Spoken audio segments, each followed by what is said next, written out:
Assalamualaikum warahmatullahi wabarakatuh. Selamat datang di podcast pertama saya. Sebelumnya saya akan memperkenalkan diri. Nama saya Tidia Ramadhani. Saya dari Prodi Pendidikan Bahasa Inggris dengan NIM 10420180054. Pada podcast pertama saya kali ini, saya akan membahas mengenai dunia wirausaha di zaman milenial. Apa itu wirausaha? Kewirausahaan atau wirausaha dalam bahasa Inggris dikenal dengan istilah entrepreneurship, yang secara sederhana punya arti wirausaha adalah proses mengidentifikasi, mengembangkan, dan membawa visi ke dalam kehidupan yang berujung dengan dibentuknya sebuah usaha. Wirausaha kerap disebut juga sebagai wira swasta dan dianggap memiliki definisi yang sama. Dunia entrepreneurship atau kewirausahaan kini jadi pilihan menarik bagi para generasi muda. Sebagai buktinya, ada begitu banyak usaha milik anak muda yang bermunculan. Kemajuan teknologi informasi menjadi salah satu faktor pemicu meningkatnya jumlah pengusaha muda di tanah air. Ditambah lagi, pilihan menjadi seorang wirausaha memberi fleksibilitas jam kerja. Dalam berwirausaha, kita sebagai generasi muda tentunya harus memiliki bekal untuk memulai usaha tersebut. Kompetisi, keterampilan, dan juga pengetahuan merupakan bekal yang sangat penting untuk mengelola suatu usaha. Banyak manfaat yang dapat diperoleh dengan berwirausaha sejak dini untuk generasi muda, yaitu: pertama, membuka lapangan pekerjaan untuk orang lain. Dengan kita berwirausaha, manfaat yang dapat kita rasakan tentunya bukan hanya untuk diri kita sendiri, tetapi juga untuk banyak orang. Secara tidak langsung, kita membantu untuk mengurangi tingkat pengangguran yang ada dengan memberikan pekerjaan untuk usaha yang kita jalani. Yang kedua, memaksimalkan bakat dan potensi. Bakat dan potensi berwirausaha jika kita maksimalkan sejak dini akan sangat menguntungkan, karena sebagai generasi muda tentunya memiliki ide-ide yang inovatif dalam berbisnis. Yang ketiga, memiliki waktu luang yang bisa dimanfaatkan. Dengan berwirausaha, waktu luang yang dimiliki tentu akan semakin bermanfaat karena digunakan untuk hal yang positif tentunya. Yang keempat, memperluas relasi. Tidak dipungkiri dengan berwirausaha membuat kita memiliki banyak koneksi dan juga relasi dalam berbisnis.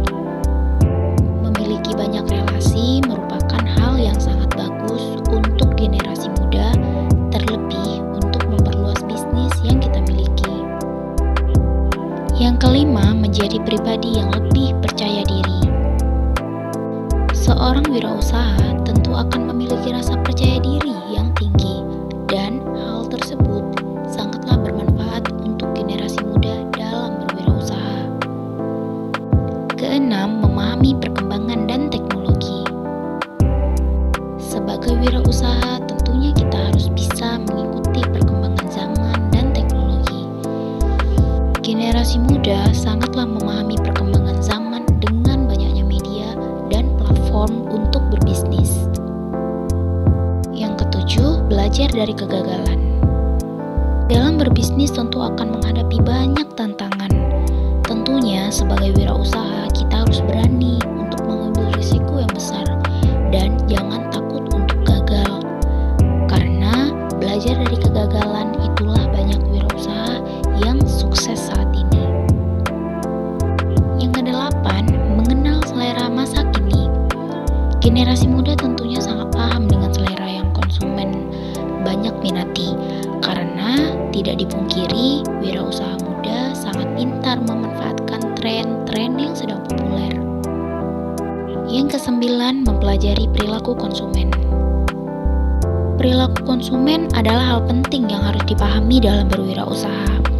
Maka dari itu, kita sebagai wirausaha muda sangatlah penting untuk memiliki bekal pengetahuan untuk mengikuti perilaku konsumen dan pasar yang kita jalani. Yang ke-10, the last but not least, meraih kesuksesan di masa muda. Jika kita berwirausaha di masa muda, tidak dipungkiri kesuksesan akan diraih di masa muda. Hal yang sangat luar biasa sekali menjadi wirausaha yang sukses di usia muda. Itulah manfaat berwirausaha di usia muda yang bisa kita dapatkan. Banyak manfaat yang bisa kita dapatkan, bukan hanya untuk diri kita sendiri, tetapi untuk masyarakat. Menjadi seorang wirausahawan akan menghadapi banyak tantangan, tetapi seorang wirausaha harus berani dalam mengambil risiko. Oleh karena itu, dibutuhkan semangat yang tinggi dan tekad yang kuat untuk menjadi seorang wirausaha. Hanya saja, meningkatnya jumlah generasi muda yang terjun ke dunia kewirausahaan juga diiringi dengan tingginya angka kegagalan dalam menjalankan aktivitas wirausaha. Kegagalan tersebut bisa terjadi karena para pelakunya nggak mempunyai kecakapan dalam menjalankan usaha. Tantangan terbesar yang dihadapi oleh para entrepreneur ketika menjalankan bisnis adalah 3 tahun pertama. Menurut riset dari Universitas Tindih tahun 2013 menyebutkan, hanya 25% pengusaha yang mampu bertahan pada tahun pertamanya. Angka tersebut mengalami peningkatan saat menginjak tahun kedua dan ketiga, yakni masing-masing sebanyak 35% dan 44%. Dalam situasi seperti itu, tak heran kalau bisnis yang eksis pada tahun ketiga bisa dihitung dengan jari. Risiko kegagalan bisa Anda tekan sekecil-kecilnya dengan: yang pertama, tawarkan solusi. Saat berwirausaha, pastikan bahwa produk yang Anda tawarkan mampu menyelesaikan permasalahan yang tengah dihadapi oleh konsumen. Hal ini bisa Anda peroleh ketika sebelumnya telah melakukan riset pasar secara mendalam. Yang kedua, fokus pada satu jenis usaha. Entrepreneur tentu bermimpi untuk mempunyai kerajaan bisnis seperti halnya Microsoft, Google, ataupun Amazon. Namun, bukan berarti Anda bisa memperoleh pencapaian seperti perusahaan-perusahaan tersebut dalam jangka pendek. Oleh karena itu, Anda perlu memulai wirausaha secara bertahap dengan fokus hanya pada satu jenis usaha. Selain itu, Anda dapat perlahan-lahan mengembangkannya. Kemudian, pilih segmen pasar yang jelas. Kunci sukses berwirausaha selanjutnya adalah memilih niche secara tepat. Usahakan agar segmen pasar atau niche yang dipilih tidak terlalu luas ataupun terlalu sempit. Di waktu bersamaan, pertimbangkan pula produk yang laris secara musiman. Kemudian, dorong motivasi karyawan. Menjaga moral karyawan agar tetap bersemangat juga jadi faktor penting ketika berwirausaha. Setiap karyawan ingin agar mereka memperoleh perhatian, apresiasi, ataupun saran dari pimpinannya.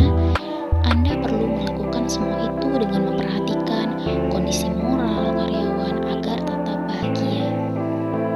Dan yang terakhir yang gak kalah penting, pasti cermati kompetisi pasar.